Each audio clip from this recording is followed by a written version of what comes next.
de administração de informática. A aula de hoje a gente vai falar um pouquinho de planejamento estratégico, só de alguns conceitos. Né? Não é o objetivo de forma alguma ir a fundo nisso, porque dá para fazer um curso inteiro para a gente falar como conduzir planejamento estratégico, mas é mais para se conhecer alguns termos que são importantes para qualquer pessoa que vai trabalhar em uma empresa de informática, aliás, em qualquer empresa, porque planejamento estratégico é uma coisa que é usada em qualquer empresa. Né? Qual é a base de planejamento estratégico de qualquer empresa? Se a gente quer gerenciar uma empresa, a gente quer planejar o que ela vai ser, primeiro a gente tem que conceituar essa empresa. E para isso, a gente tem 4 coisas que a gente precisa definir: missão, visão, princípios e valores. O que é a missão? Missão é o motivo da empresa existir. Tá? Então é uma coisa bem ampla, bem genérica. Tá? Então, qual é o motivo da empresa Goodyear existir? Não sei, eu não pesquisei, minha ideia aqui não é, falar exatamente o que é Goodyear, mas poderia ser fornecer pneus, né, para todos os tipos de meios de transporte. Então, para isso que ela existe. Se ela colocar isso como missão, ela não vai poder fazer nada que não seja fornecer pneus, porque ela estaria fugindo da missão dela. Então, por isso, tem que ser muito cuidadoso, quando a gente define a missão. Porque se a gente define uma missão muito restrita, né, qualquer mudança tecnológica faz com que a sua empresa deixe de fazer sentido. Né? Você imagina você ter uma empresa, né, há 15 anos atrás, cuja missão é fornecer disquetes de computador. Né? Então, você não ia conseguir fazer nada hoje em dia. Mas essa empresa ela poderia ter colocado e fornecer formas de armazenamento para, né, dispositivos eletrônicos. Pronto, essa empresa já é uma empresa, né, que vai continuar existindo pelo resto da vida. Porque ela tem uma missão genérica suficiente para independer da tecnologia. Tá? Então, essa é a missão. Ela tem que ser pensada de uma forma que seja ampla, porque a ideia de uma missão é não mudar por uma década, vários anos. Você não muda a missão a cada ano, você tem que ter uma missão que dure muito. Tá? E tem que ser uma coisa que faça sentido, né? Que tenha uma lógica, que motive as pessoas que estão trabalhando ali. Um exercício que eu sempre faço em sala de aula com meus alunos, que eu acho que ajuda bastante, é você transferir tudo que a gente vai falar de planejamento estratégico aqui para o seu dia a dia, para você como pessoa física. Né? Então, qual é a sua missão? É um ótimo exercício, inclusive, para você planejar a sua vida. Né? Qual é a sua missão? Por que você existe? Né? E aí, cada um vai ter a sua resposta. Não existe uma resposta padrão, nem uma resposta certa. Talvez, se você é muito religioso, você vai falar que a sua missão é servir a Deus. Né? Se você é um cara muito pragmático, objetivo, a sua missão, né, na Terra é sobreviver e fazer descendentes para a continuação da espécie. Né? Enfim, se você é um cara que gosta de curtir a vida doidado, né, a sua missão é se divertir o máximo possível. Sei lá, mas tem que ter alguma missão. Né? Então, a empresa tem que ter muito claro qual é a missão, para que ela existe. Sabendo qual é a missão, e essa é a primeira coisa, essa é a certidão de nascimento lá da empresa, né? Para que ela existe? Ela foi criada para isso. Né? Sabendo essa missão, o próximo passo é definir a visão. A visão é o que a gente quer que a empresa seja daqui a algum tempo. Aonde é que a gente quer que essa empresa chegue. Né? Então, se a minha missão é fornecer móveis para a universidade, né, que sejam os mais adequados possíveis para aulas de qualidade, né, a minha visão é ser reconhecida como a melhor fornecedora de móveis de qualidade em X tempo, no ano 2020, certo? Alguma coisa desse tipo. Então, a visão sempre tem um prazo, sempre tem uma perspectiva. Né? É óbvio que ela tem que estar 100% conectada à missão. Né? Ela tem que ser algo que seja factível, mas ao mesmo tempo algo que seja ousado. Né? Então, trazendo aquele paralelo que a gente estava falando com a pessoa física, a visão é uma coisa que você tem que saber responder quando for fazer qualquer entrevista de emprego ou de estágio. Porque isso é uma coisa que eu, como entrevistador, e quase todos os entrevistadores que eu conheço, sempre perguntam. Onde você quer estar daqui a 5 anos? O que é isso? É uma pergunta perguntando a sua visão. O entrevistador quer ter uma ideia de aonde você quer chegar, qual o caminho que você quer fazer. Então é importante a gente ter essa perspectiva de visão para a empresa, porque se eu não sei onde eu quero chegar, como é que eu vou traçar um plano? Né? Você pode estar se perguntando, mas toda empresa sabe o que ela quer. Será? Mas a empresa não quer crescer e faturar? Tem muitas formas de crescer e faturar. Talvez a sua empresa não queira crescer. Talvez a sua empresa queira aumentar a lucratividade trabalhando da mesma forma. Ela quer melhorar a marca para que ela continue vendendo a mesma quantidade de produtos com um lucro maior. Pode ser isso. Né? O que importa não é o caminho, mas é que todo mundo esteja alinhado, que esse é o caminho que foi definido com a empresa. Mas para que isso funcione, para que todo mundo esteja alinhado, né, é importante que exista uma visão pensada, publicada e divulgada para todos da empresa. Né? Então, digamos que a nossa empresa já saiba claramente a sua missão e a sua visão. Então, eu já sei o que eu sou, eu já sei para que eu existo e eu já sei aonde eu quero chegar. Tá, a gente precisa dar algumas regras de como chegar. Né? O que pode e o que não pode fazer para chegar aqui. Essas regras são os princípios e os valores. Esses dois conceitos acabam se misturando e eu, pessoalmente, já vi tem empresas bastante boas, bastante reconhecidas, confundindo os dois termos. Tá? Eu vou fazer aqui um paralelo, né, para ficar um pouco mais simples de diferenciar o que é princípio do que é valor. Né? Digamos que eu tenho amigos, tenho 2 amigos que são equivalentes em quase tudo. Né? Eu conheço eles na mesma época, eles são, né, conviveram comigo em tudo quanto é coisa igual, fizeram as coisas iguais comigo, enfim, eles são praticamente equivalentes. Tá? Digamos que um tem uma voz irritante e o outro tem uma voz agradável. Né? Se eu tiver que escolher um deles para ir tomar um chopp no fim de semana, e eu só puder escolher um, eu vou preferir o cara que tem a voz agradável, né? Porque o outro tem uma voz irritante, acaba sendo chato. Né?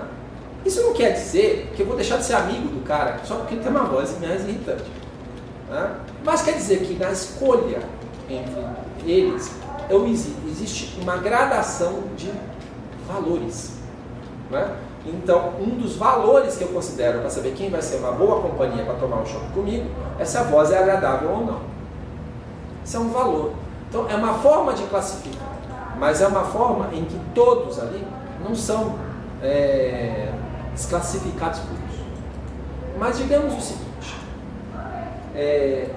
eu vou conversar com esses 2 amigos e um deles chega a falar para mim: Marcos, eu matei uma pessoa. Bom, aí isso já é uma coisa que para mim é um princípio. Matar pessoas para mim é inaceitável. Eu não sou amigo de pessoas que matam pessoas. Então aquele amigo deixa de ser amigo, ele é cortado da minha lista de amigos. Tá?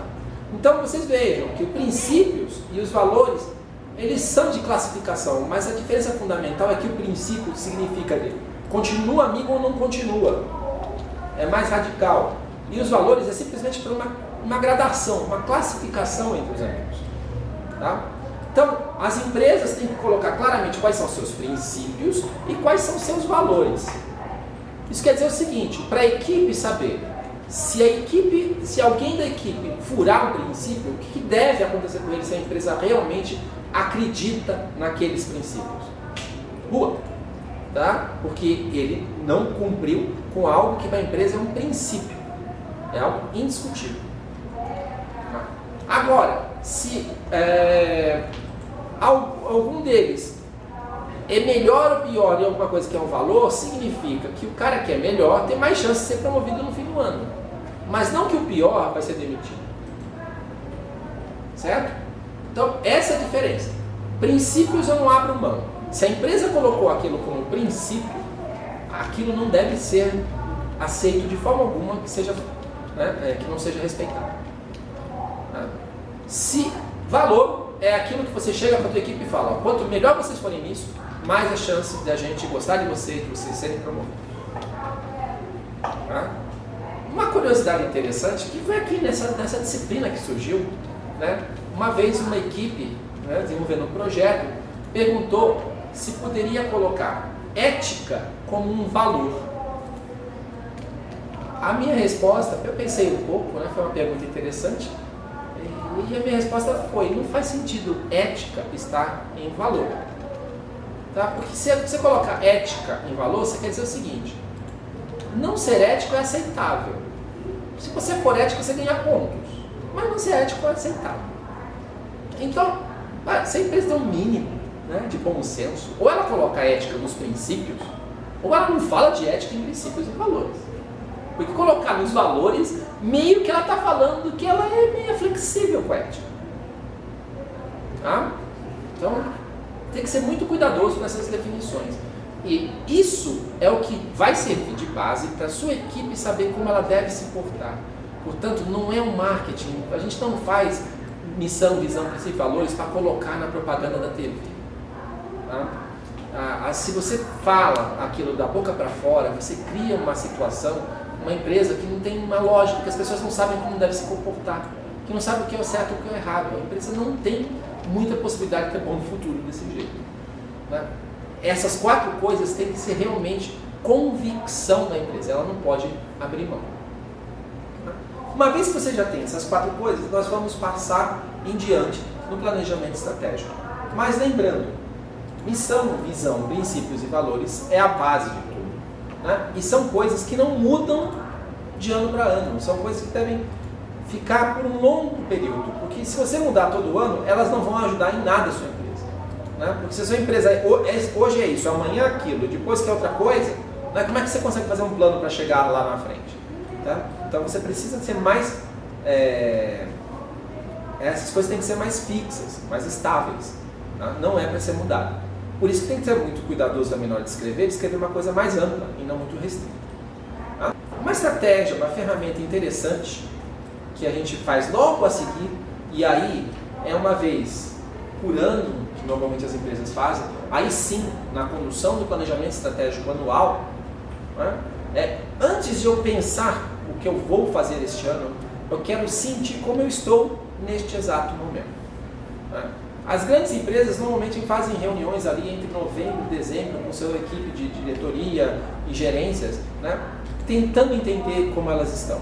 Primeiro entender como estão para saber onde você vai, né, focar. Né? Para entender como estão, uma ferramenta bem interessante é a análise SWOT. Né? A análise SWOT, ela olha para dentro da empresa e para fora da empresa. Né? Então, primeiro olhando para dentro da empresa, você olhando no espelho, a empresa se olhando no espelho. Você vai olhar e vai pensar quais são as suas forças e as suas fraquezas. Então, quais são as forças e fraquezas da sua empresa? Olha, a nossa empresa é uma empresa que tem uma capacidade de venda muito boa. A nossa empresa tem vendedores muito qualificados. A nossa empresa tem um produto muito bom. A nossa empresa é reconhecida, né, como uma empresa que fornece pontualmente. Né? Isso são forças, são características que dependem da sua empresa, independe de como o mercado está. Né? Então você vai pegar lá e vai colocar, essas são as forças da sua empresa. Aí você vai começar a olhar para as suas fraquezas. De novo, independe se estamos em crise, não estamos em crise, se tem concorrente, não tem concorrente. É você olhando no espelho, é a sua empresa se avaliando. Que fraquezas a nossa empresa tem? A nossa empresa tem uma dívida muito grande. A nossa empresa tem um custo de produção acima da média do mercado. Então vocês estão vendo de novo que são características que são puramente internas na empresa, que não tem a ver com o mercado e com a situação do momento. Tá? Feito o mapeamento de forças e fraquezas, nós vamos começar a olhar para fora. Agora, não olhando para o que uma empresa é, né, mas como uma empresa está no contexto em que ela está. E aí eu vou verificar as oportunidades e as ameaças associadas a essa empresa. Então, oportunidades, o que tem de positivo olhando para fora? Olha, o mercado que a nossa empresa atua está crescendo bastante. Né? Olha, o dólar está caindo e isso torna a nossa empresa mais competitiva no mercado global. São oportunidades que independe de como eu sou, depende de como está o mercado. Né? Por outro lado, eu também tenho que mapear as ameaças. Né? Então, por exemplo, está abrindo uma concorrente aqui do nosso lado, né? Que é muito competitiva. Tem muita demanda por profissionais qualificados que podem acabar tirando profissionais da gente. Né? Então são ameaças, de novo, que vêm de fora, né? Independe de como a gente é. Muito bem. Terminando uma análise SWOT, essa análise tem que ser bem feita, não é um trabalho para você fazer em 15 minutos, não é um trabalho para se fazer sozinho, é um trabalho para se fazer com a equipe, com pessoas das várias áreas da empresa, muitas pessoas que entendam de produto, pessoas que entendam do negócio, pessoas que entendam de marketing, pessoas que entendam de venda, sentar todo mundo e fazer esse diagnóstico, essa fotografia de como a empresa está hoje, dentro e fora. Então, o que eu tenho de forças e fraquezas aqui dentro e o que eu tenho de oportunidades e ameaças olhando para fora. E a partir daí, eu vou começar a desenhar o que eu vou fazer este ano, com base nessa fotografia. O que eu tenho que fazer esse ano? Sempre tudo conectado desde o início aqui, tá? Então tudo aqui tem a ver com a missão da empresa. É lógico que tudo que eu vou falar que a gente tem que fazer, eu tenho que estar olhando para eu chegar naquela visão que eu falei que eu quero estar daqui a 5 anos. Respeitando os meus princípios e os meus valores. Né? Mas agora eu sei como eu estou. Então, o que eu vou fazer com essa análise SWOT? As minhas forças eu tenho que explorar. Se eu sei que o meu produto é bom, eu vou fazer no meu plano do próximo ano, né, ações para explorar essa coisa. Então, vou fazer mais marketing valorizando o meu produto. As minhas fraquezas eu vou tentar diminuir ou eliminar. Se sei que o meu custo é alto, eu vou fazer um conjunto grande de projetos de diminuição de custo. Eu vou chamar lá um time de Black Belt, Six Sigma, e falar, cara, vocês têm aqui uma meta de diminuir 20% do nosso custo para que fique na média de mercado. Tá? Então são metas associadas àquela fraqueza, para diminuir aquela fraqueza, ou quem sabe até eliminar aquela fraqueza, né, no futuro. Com relação às oportunidades, se tem oportunidade de vender para o mercado externo, eu vou fazer ações, metas associadas a vender no mercado externo. Vou tentar aproveitar minhas oportunidades. E, né, de uma forma similar, se eu tenho ameaças associadas ao mercado externo, eu vou fazer o quê? Eu vou fazer ações para me proteger dessas ameaças. Se tem um mercado aquecido para a equipe, então risco de contratar meus profissionais, né, eu vou fazer um plano de carreira. Eu vou oferecer alguma coisa adicional para os profissionais que ficarem muito tempo com a gente, enfim. Tá? Então, vocês viram que, tendo a análise SWOT bem feita, né, dela a gente deriva todo o plano que a gente quer para a empresa para o próximo ano. E aí, o que a gente faz? A gente vai definir metas objetivas do que a gente quer. Né? Então, primeiro, para definir uma meta, eu tenho que definir uma métrica. Eu quero que o meu faturamento seja de tanto. Não, mas antes de eu falar de quanto ele tem que ser, eu tenho que falar, uma das métricas que eu vou trabalhar, né, ao longo desse ano é a métrica de faturamento. E eu vou descrever o que é faturamento. Né? Faturamento, eu vou considerar o faturamento, o produto que eu vendi este mês, independente de quando eu vou receber, ou o contrário, né? O que eu recebi este mês, independente de quando eu vendi. Mas você tem que descrever claramente qual é a sua métrica que você vai considerar, né, na hora de definir metas. Defina primeiro essa métrica muito bem, detalhadamente, claramente, de tal forma que ninguém tenha dúvidas de como se calcula essa métrica. Tá? E aí, essa métrica, as mais importantes, vão ser os indicadores chaves de processo, os KPIs. Né? Os KPIs. Né? Então, esses KPIs são aqueles indicadores que eu escolhi. Esses eu vou acompanhar ao longo do ano. E para esses eu vou definir uma meta. Então, faturamento é uma meta, é uma métrica. Qual é a meta do faturamento? A meta é 10 milhões de reais. Então, eu tenho uma métrica e eu vou ter metas associadas. Então, para cada KPI, uma meta associada. Tá? Às vezes, né, dependendo do tamanho da sua empresa, você vai ter metas da empresa como um todo, e aí você desdobra essas metas para as áreas. Digamos que você é a Coca-Cola, e a Coca-Cola colocou que a meta de faturamento do ano que vem é 100 milhões de dólares. Né? E aí você vai chamar uma reunião com os diretores de produto, tá? E falar o seguinte: a minha meta para a Coca-Cola é 100 milhões de dólares. Agora, definam aí quanto é de Coca-Cola, quanto é de Fanta, quanto é de cerveja, quanto é de energético, e assim vai. Então você desdobra aqueles 100 milhões de tal forma que Coca-Cola, mais Fanta, mais isso, mais aquilo, no total vai dar 100. Mas eu tiro a meta global, né, e transformo em metas que têm um dono específico. Cada um deles vai ser dono de uma meta. Né? E aí eu posso desdobrar mais além. Eu sou o diretor, né, nacional de Coca-Cola. Né? Então minha meta de vendas da refrigerante Coca-Cola é 40 milhões de dólares. Tá? E aí eu vou chamar os representantes estaduais e falar: a média em São Paulo é 10, a média no Rio é 5. E até que somando esses também vai dar 40. Então você pode dar desdobramentos em vários níveis. Né? Vocês já devem ter visto aquelas reuniões que as empresas fazem com níveis gerenciais, né? No final do ano, normalmente lá para dezembro, né? Que muitas vezes levam as pessoas para um hotel, fica lá um tempo. É justamente para fazer esse desdobramento. Né? Porque não é uma atividade tão simples. Né? Aqui na hora de falar parece que é tão fácil, né? Mas realmente brigar para saber quantos dos 100 milhões é meu, quantos 100 milhões é dele, não é uma coisa trivial. Tá? Então, se tira as pessoas do dia a dia do trabalho para que elas vão lá, né, e trabalhem profundamente para definir a meta de cada um. De tal forma que a empresa chegue na meta que ela definiu para aquele KPI, e de tal forma que se a empresa fizer tudo conforme planejado, ela vai atingir a visão dela lá no futuro.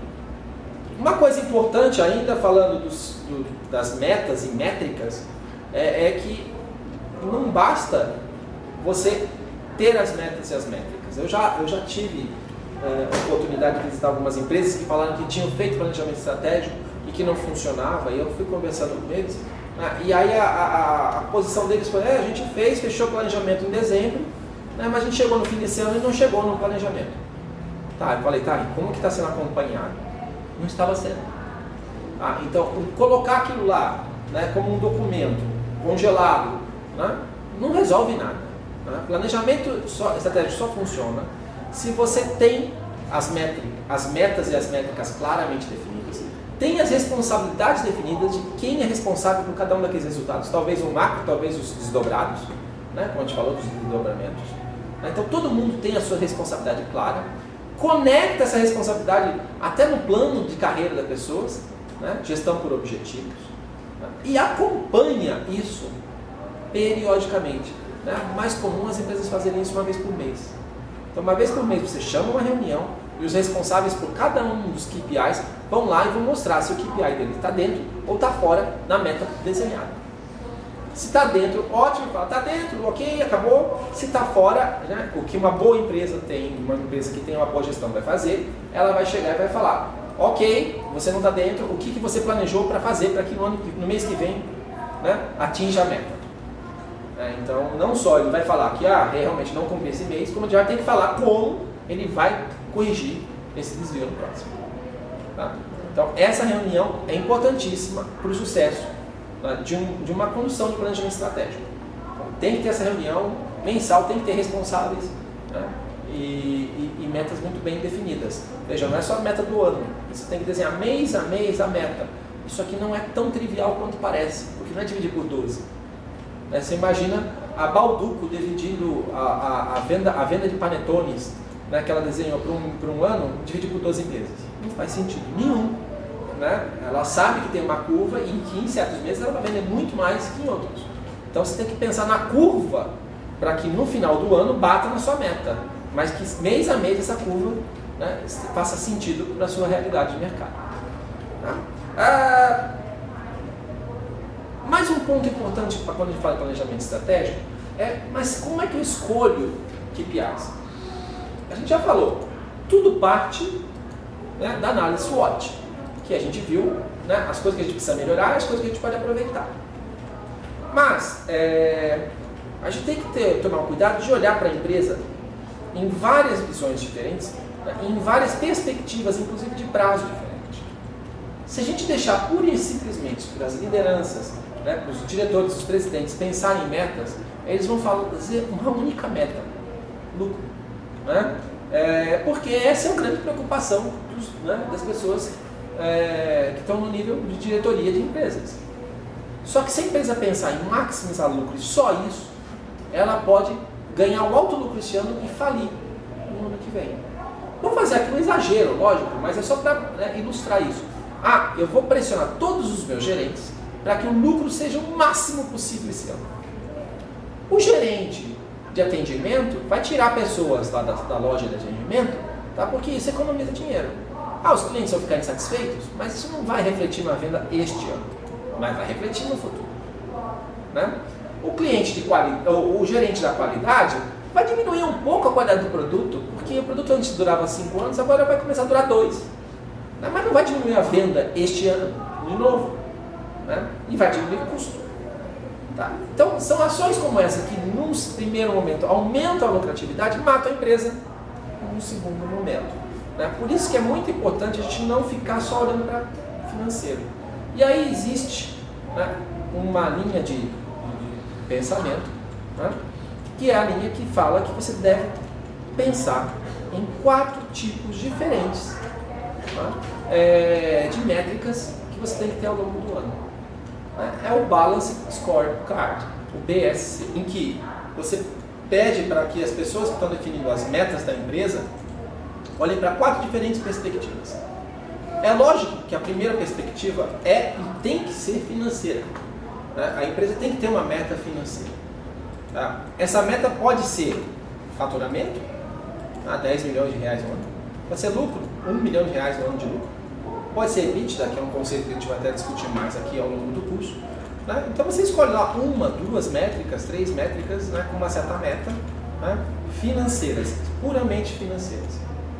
Um problema que até a gente tem aqui muito comum aqui no Brasil é de achar que meta financeira é uma coisa exclusiva da empresa privada. E não é. Né? Qualquer entidade, uma ONG, um órgão do governo, tem que sim ter que ter metas financeiras. Né? A gente está vivendo hoje, por exemplo, um momento de crise, né, em que o tempo todo a gente escuta o governo falar que precisa baixar custos. Né? Isso deveria ser uma preocupação de todos os órgãos do governo. Né? Porque cada centavo que um órgão do governo gasta a mais é um centavo que é cobrado de alguém que está trabalhando. Né? Então, buscar metas financeiras é importante, independente de qualquer de que empresa você esteja, de que entidade você esteja. Uma ONG que não tem meta financeira não vai ter dinheiro para fazer seus trabalhos sociais. Tá? Então, temos sim que definir a financeira e tem que ser a primeira. Porque sem dinheiro, a empresa quebra, o governo quebra, o país quebra. Tá?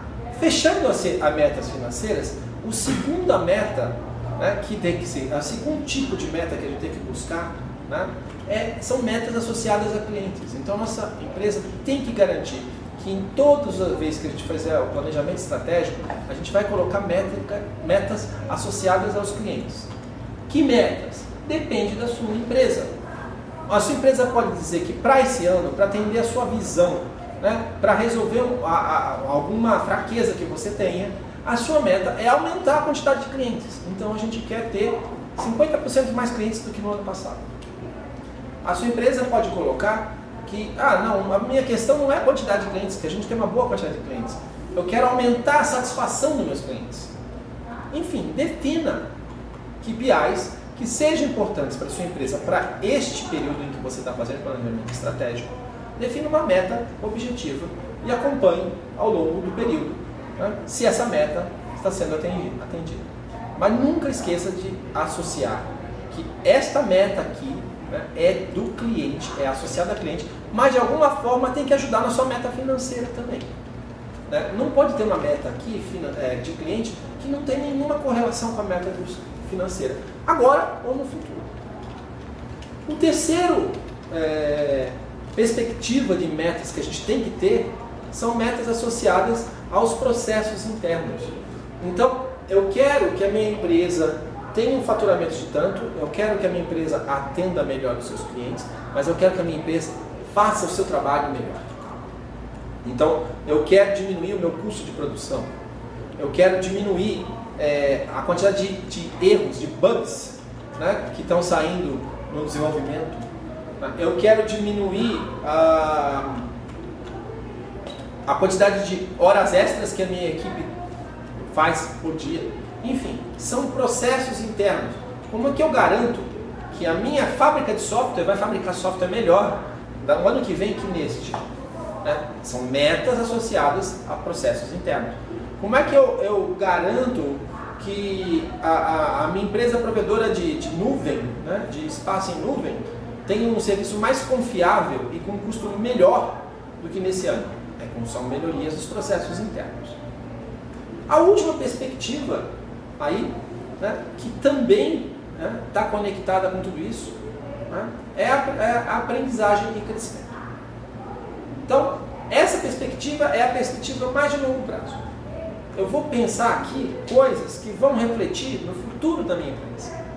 Então, eu vou me preocupar em ter equipe melhor capacitada. Eu vou me preocupar em ter uma equipe mais preparada, em ter uma equipe melhor nos mais diversos características. Eu vou me preocupar em ser capaz de fazer coisas que eu não sei fazer hoje, em fornecer produtos que eu não sei produzir hoje, né? Em ter novidades, em inovar. Né? Todas essas características são medidas na aprendizagem e crescimento, que é o último das perspectivas do Balance Scorecard. Né? Relembrando, né? Começamos com o financeiro, nos preocupamos com os clientes, nos preocupamos com os nossos processos para ser a cada dia melhor e nos preocupamos em criar novos produtos, em criar novidades, em inovar e ter uma equipe mais capacitada. Né? E lembrando que isso aqui é uma linha que se conecta.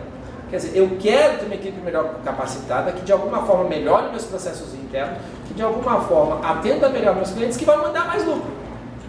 Tá? Então você tem que não só desenhar os quatro perspectivas, como enxergar claramente onde uma impacta na outra. E tem que impactar. Tá? Então não adianta você desenhar aprendizado e crescimento sem se preocupar em como isso ajuda nas outras perspectivas. Tá?